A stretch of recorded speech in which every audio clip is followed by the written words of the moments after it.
नागिन चुड़ैल की शादी। एक खंडहर जैसी दिखने वाली बड़ी सी हवेली के अंदर काली माता की पूजा चल रही थी। उस पूजा में एक बूढ़ी औरत जिसका नाम कल्याणी होता है, वह अपने बेटे राजीव के साथ बैठी होती है। तभी वहां तेज हवा चलती है और पूजा का सारा सामान उड़कर इधर उधर हो जाता है। तभी राजवीर मंदिर का दरवाजा बंद करने के लिए खड़ा होता है। राजवीर जैसे ही दरवाजे की ओर पहुंचता है, एक खतरनाक जहरीला सांप आकर उसे काट लेता है। राजीव दर्द से छटपटाते हुए वहीं जमीन पर गिर जाता है और अपने बेटे की आवाज सुनकर कल्याणी भागते हुए आती है। राजीव बेटा, बेटा उठ जा, तुझे तेरी माँ पुकार रही है। आज मेरे बेटे के ऊपर महाकाल था, क्योंकि आज वो 25 वर्ष का पूरा हो चुका है। उसी काल को हटाने के लिए मैंने ये पूजा रखी थी, पर पूजा के सफल होने से पहले ही काल मेरे बेटे पर हावी हो गया। कल्याणी अपने बेहोश बेटे को देखकर रोने लगती है और कुछ ही देर में राजीव के मुंह से झाग निकलने लगता है। साथ ही उसका पूरा शरीर नीला पड़ जाता है।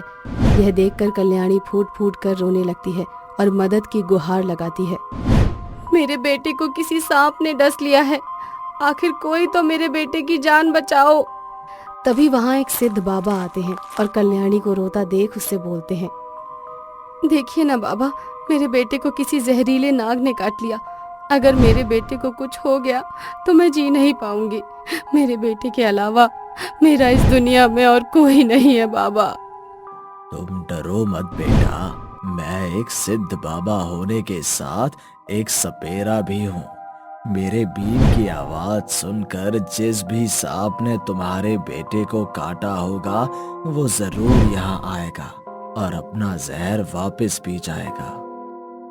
इतना बोलकर बाबा अपनी बीन बजाता है और कुछ देर बाद 2 सांप वहां पर आते हैं, जिसमें से एक सांप कल्याणी के बेटे का सारा जहर पी जाता है और वहीं अपना दम तोड़ देता है। जिसके बाद वहां खड़े सभी लोग मिलकर लाठी से उसके दूसरे साथी को भी मार देते हैं।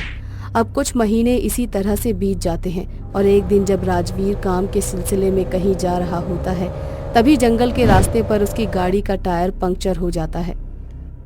इस गाड़ी को भी अभी खराब होना था। आज मेरी मीटिंग है, अब क्या करूं? राजवीर सोच ही रहा होता है, तभी वहां एक लड़की बाइक से आती है और राजवीर से बोलती है, बड़े परेशान लग रहे हो, कोई मदद चाहिए? मैं जब से इस छोटे से गांव में आया हूँ, तुम पहली वो लड़की हो जिसे मैंने बाइक पर देखा है। लड़कियां गांव की हो या शहर की, लड़कियां आजकल सब कुछ करना जानती हैं। वैसे मेरा नाम प्रथा है, बताओ तुम्हें कहाँ जाना है, मैं छोड़ देती हूँ। अब राजवीर प्रथा के साथ उसकी बाइक पर बैठ जाता है और प्रथा उसे उसके ऑफिस के बाहर तक छोड़ देती है और जंगल की ओर चली जाती है।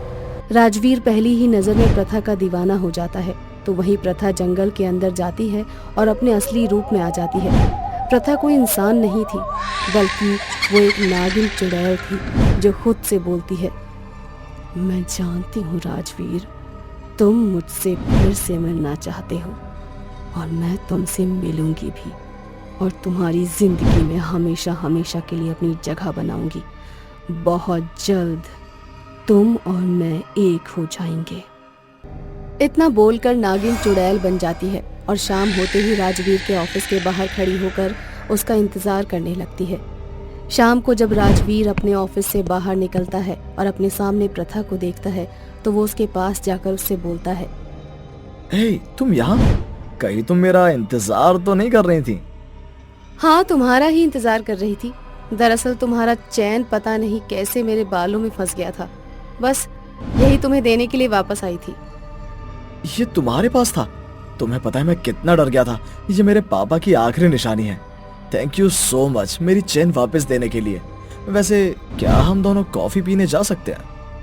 अब राजवीर प्रथा के साथ कॉफी पीने के लिए चला जाता है और देखते ही देखते उन दोनों को एक दूसरे से प्यार हो जाता है। अब बहुत जल्द राजवीर अपनी माँ को प्रथा के बारे में बता देता है। अब बहुत जल्द उन दोनों की शादी हो जाती है। शादी होने के बाद एक दिन एक सपेरा राजवीर के घर भिक्षा मांगने आता है, जहाँ वह प्रथा को देखकर अकेले में जाकर कल्याणी से बोलता है, बहन, क्या तुम अपनी बहू के बारे में कुछ भी जानती हो? हाँ बाबा, मेरी बहू बहुत अच्छी लड़की है। वो बेचारी अनाथ है और अनाथ आश्रम वालों ने ही उसे पाला पोसा और उसकी शादी करवाई है मेरे बेटे के साथ। ये सब कुछ झूठ है।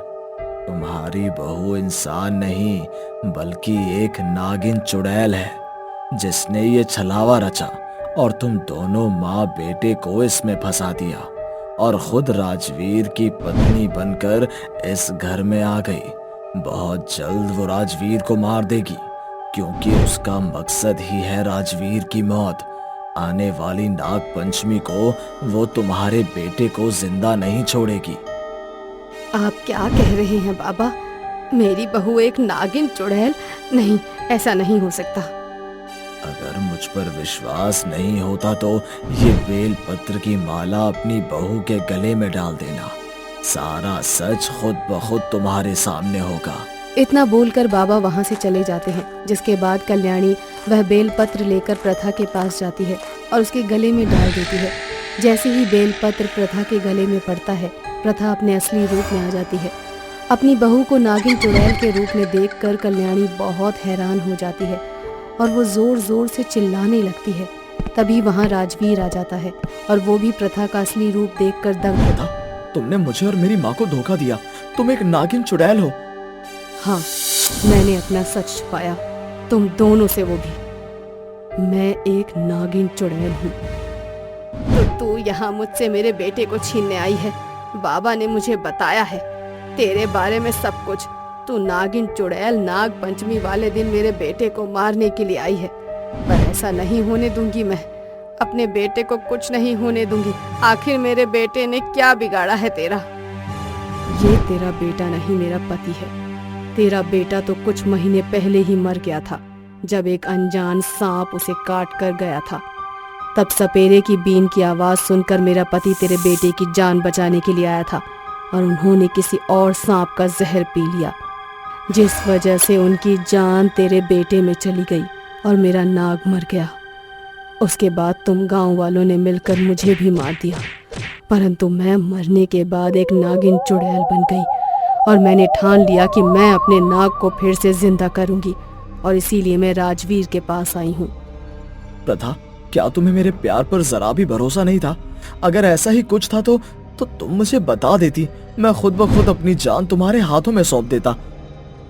मैं जानती थी अगर मैंने तुम्हें अपना सच बताया तो तुम ऐसा ही करोगे, इसीलिए मैंने अपना सच नहीं बताया, क्योंकि मैंने अपना इरादा बदल दिया। जब मैं तुमसे मिली और मैंने तुम्हारे प्यार को परखा तो मैंने देखा तुम एक बहुत अच्छे इंसान हो। तब जाकर मुझे एहसास हुआ कि मैं एक माँ से उसके बेटे को अलग करके गलत कर रही हूँ, और वैसे भी तो मैं मर चुकी हूँ। अपने नाग के साथ नागलोक में वापस नहीं। इतना बोलकर नागिन वहाँ से जाने लगती है कि तभी वो सपेरा वहाँ उसे पकड़ने के लिए आ जाता है, जिसके बाद नागिन चुड़ैल उस सपेरे और उसके आदमियों को मार डालती है और वहाँ से जंगल की ओर चली जाती है। बेटा, मुझे माफ कर दे, मुझसे बहुत बड़ी गलती हो गई। इन सपेरों को मैंने घर बुलाया था, मेरी वजह से बहू जंगल में चली गई। मैं चाहती हूँ कि बहू हमारे साथ रहे। अपनी माँ की बातें सुनकर राजवीर भागता हुआ प्रथा के पास जाता है और उसके चोट पर मरहम लगाकर उसे अपने साथ घर ले आता है, जिसके बाद नागिन चुड़ैल अपने परिवार के साथ खुशी खुशी अपनी जिंदगी जीने लगती है।